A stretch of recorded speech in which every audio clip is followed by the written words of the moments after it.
Well, the Phillies got the brooms out today.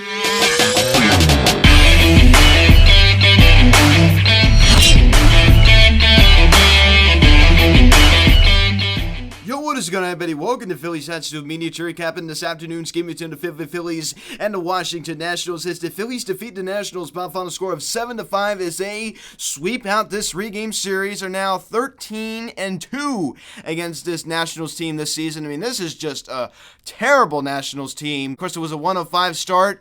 And of course, we had that long rain delay. It was the longest rain delay for the Phillies since 2006. Now, guys, before getting into this video, please subscribe if you haven't done yet. Please share, engage the bell. Please like this video, comment on this video, share this video, and let's get into this. So it was worth the wait. I think everybody knows. I think it was worth the wait. So the Phillies now 16 games above that 500 mark, as we are now a game and a half up over the San Diego Padres. And I talk about taking care of business, and I talk about taking advantage of other rivals, or and also in a playoff race with you. And we certainly did that this weekend, right? The San Diego Padres once again playing the Los Angeles Dodgers. They lose 2 out of 3, and you sweep out this Washington Nationals team. So you took care of business, and go take a look at the standings. A game and a half ahead of these guys.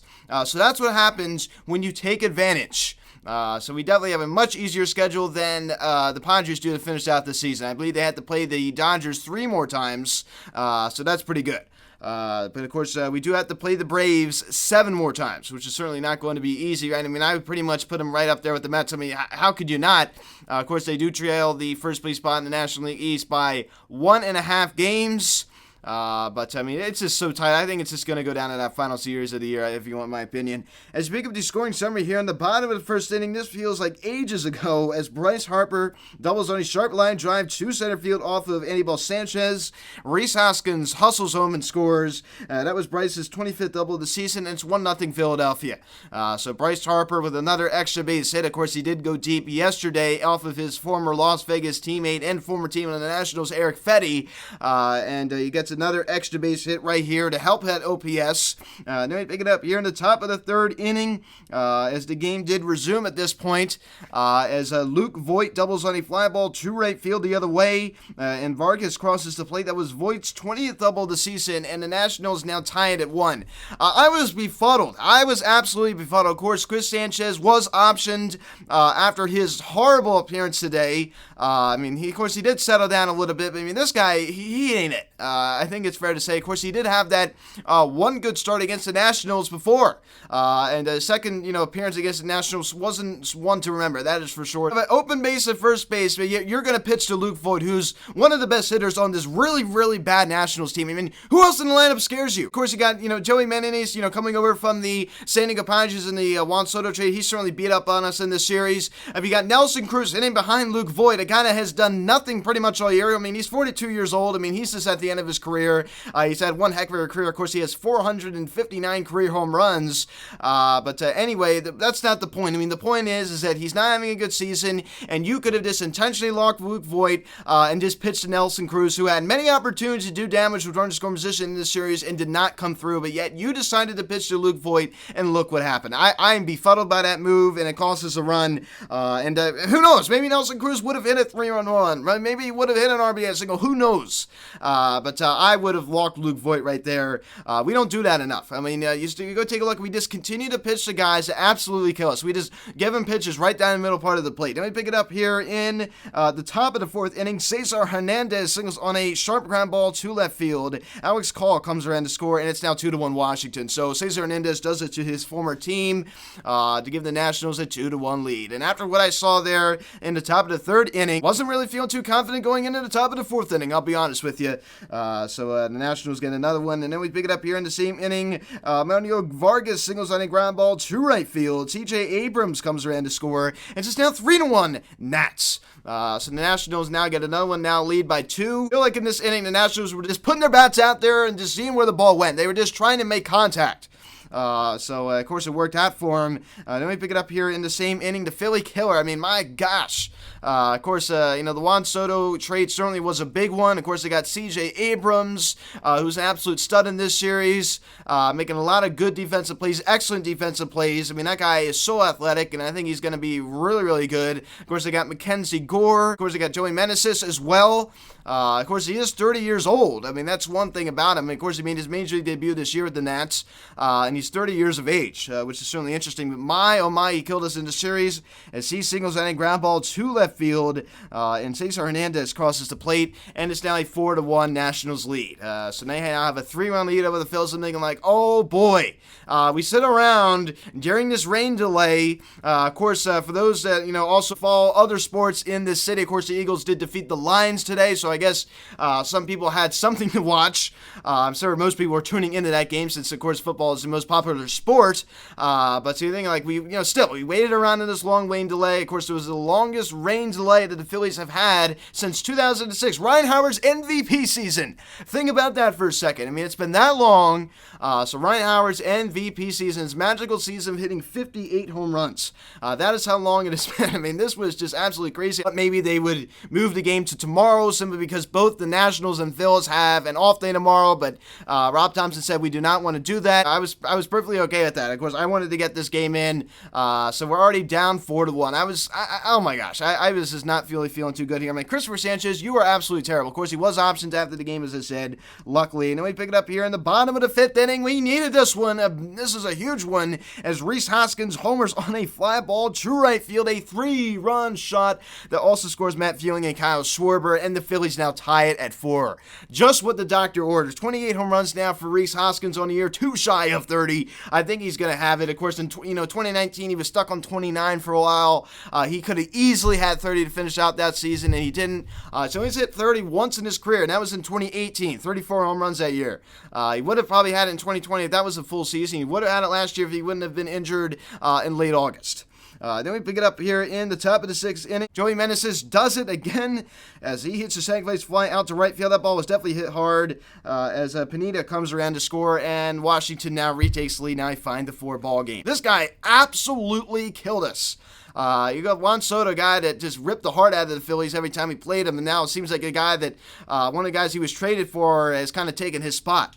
This guy was a thorn in the Phillies' backside in this series. Let me pick it up here in the bottom of the 6th inning. Rhys Hoskins does it again as he hits a sacrifice fly out to right field. Brandon Marsh comes around to score, and the Phillies now once again tied at 5. And it seems like the ball was really flying today.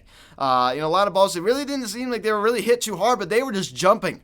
They were really jumping, so we got ourselves a brand new ball game at 5. Then we pick it up here in the bottom of the 7th inning off of Kyle Finnegan. Alec Boehm homers on a fly ball to right field. What a swing. What a swing that was. I did not think that ball was going to go out right off the bat, but it just kept carrying and carrying and carrying. I mean, very humid. Very, very humid today in the Philadelphia area. So that really helped us in this one. A 2-run shutout to scores Remuto. Boehm's 11th homer of the season. It's now a 7-5 ball game, and that would be your final. 7-5 Phillies as they sweep out this Washington Nationals team. So how about that? Kyle Schwarber out of the leadoff spot, collects a single and also scores one of the Phillies' 7 runs. And he also was able to draw a walk. He also went down in strikes once as well. And a really big spot. 1st and 3rd, nobody out. He's just trying way too hard. I mean, you saw the frustration. He slammed his helmet into the locker. Good! You should be frustrated. I mean, you got to get the job done right there. He's just incapable of winning the ball in play in those kind of situations, and I'm still not happy with him in the leadoff spot. I'm still not really happy with him in the leadoff spot. And Rhys Hoskins, pretty good day today, collecting 2 knocks. Of course, one being a single and one being the 3-run home run, 4 RBIs now for Rhys. Of course, also collects a sacrifice fly, also drawing a walk. So he's starting to play much better baseball. Granted, he is going against this Nationals team. He always just seemed to really do well against this Nationals team. 71 RBIs now in the season to go along with an 815 OPS, 252 average. I mean, that's what he's going to do. I always said Rhys Hoskins, I don't really care so much about batting average, but I said if Rhys Hoskins can just hit around 250, I'm perfectly okay with that. And Bryce Harper, 1 knock this afternoon. Of course, it was the RBI double to center field that hit off of the wall. Of course, Rhys Hoskins hustled home and scored on that one, luckily, to collect Harper an RBI, and also was able to draw a walk, and he did go down on strikes once. I mean, he should have been on first on the drop 3rd strike. I don't know what in the world happened there. First of all, I thought he fouled off the ball. I thought I heard a little noise noise, but I think the noise I heard was the ball hitting the dirt, and he hesitated. I don't think he thought that he caught it behind home plate, and he just kind of stood there, and then he took off. I mean, he really did run full speed, but it just was too late at that point. But he should have been on first base with a drop third strike if he just would have run right off the bat, and he didn't. And JT Muto, 2 knocks this afternoon, back in the lineup after having last night off. He collects 2 singles in this one, also draws a walk, 276 average. As a target, I don't really pay too much attention to average, but imagine if he could hit around like 280 this year. I mean, the OPS is well above the 800 mark. This guy is just really something. He's really turned his season around in a big way. 813 OPS for JT. And Albohm, only one hit was a big one. The 2-run home run to right field. That was a classic Albohm swing. Took the ball the other way with power, with authority. I know he said Albohm lacks torque, but it seems like, I mean, especially this season we've seen, it's been a lot better. In a lot of ways. And Bryson Stott hit the Florence, where he was able to draw a walk. Nick Maton gets to start at second as Gene Segura gets the day off as he goes hitless, but he was able to draw a walk. Also goes down, strikes once as well. And Brandon Marsh gets to start out in center and collects a single as well. And Matt Vierling gets to start out in right and collects a double, his 9th of the season, also collecting a single today as well. The offense certainly did their job. 10 hits, 6 walks as a team, and we still were leaving a good amount of runners to scoring position, but it is what it is. And Aaron Nola, 2 innings, 2 hits, didn't allow any runs, and didn't walk anybody, and struck out 2. So Rob Thompson, who was kind of rolling the dice a little bit. I mean, if I was a manager, I don't know if I would have started Aaron Nola here. If y'all remember last year against the Los Angeles Dodgers, Kyle Gibson was supposed to make his scheduled start, and I was at this game. I can't remember the exact date. It was sometime in August when the Dodgers were at Citizens Bank Park last year. And Joe Girardi did not start Kyle Gibson. There was bad weather in the Philadelphia area. And sure enough, right around the second or third inning, the bad weather came in and the game was in rain delay probably for at least 30 to 45 minutes. And when the tarp came off the field, Kyle Gibson was brought in the game. That's honestly the smarter way to do it. That was a very smart move by then manager Joe Girardi. For obvious reasons, if he just would have used him right out the bat in the first inning, then he wouldn't have been able to come back out. And Aaron Nola, I think he really would have had a good start today. But unfortunately, the rain shortened that start. When we were down 4-1, I thought we lost this game. I'm thinking like, here we go. We waited all this time to watch this. And Chris Sanchez, 3 innings, 7 hits, 4 runs, all 4 earned, 1 walk, and 2 strikeouts. My reaction, thumbs down. 7 hits against these guys? I'm sorry. That's just, that can't happen. I'm sorry. That is why he was optioned back down to AAA. And, of course, Zach Eflin back with the Phillies. And Nick Nelson, an inning, 2 hits, 1 run was earned, 1 walk. A 4.62 ERA. He got the job done. And Jose Alvarado, it's just a daily occurrence with this guy. Every time he comes in, a 1-2-3, top of the 7th inning. So this guy has just been one of the best guys coming out of his bullpen. You never, ever hear about it. This is coming from the guy that really doesn't love Jose Alvarado, but I've certainly loved what he's done over the last few months. And Sandy Dominguez, welcome back. A scoreless top of the 8th inning, striking out 1. And then he brings in David Robertson, who has had a few days of rest, thankfully. I said I don't want to see him all weekend, but hey, whatever. He was able to come in and very easily finish out that top of the 9th inning by striking out the side. So that would be your final. So Robertson now with a 2.38 ERA and collects his 19th save of the season. So that would be your final. 7-5 Phils. As I love it. We're taking advantage of beating the bad teams. That's what you have to do. So a much needed off day tomorrow. It seems like every Monday, seemingly in the months of September, is a day off. So we got a 3-game set against the Miami Marlins, and of course we just saw him 6:40 the first pitch. Tuesday, Bailey Falter 4-3 with a 4.02 ERA. Wednesday, Kyle Gibson 9-6 with a 4.57 ERA, and Thursday Noah Syndergaard 9-9 with a 4.09 ERA. So at least take 2 out of 3 here. You should have swept them last time at Citizens Bank Park. Whatever. 16 games over. I'm feeling pretty good. So, guys, thanks for watching this video. Please subscribe if you haven't yet. Please share, engage the bell. Please like this video. Comment on this video. Share this video. Check out the social media link in the description section at Phillies Hot Social Media, Instagram. Follow me on Twitter at PSocialMedia. Card text 267-225-3292. Email me, phillieshotmedia@gmail.com. So, guys, thanks so much for watching. I'm Luke, and I'll talk to you later. Let's go, Phillies. See you guys.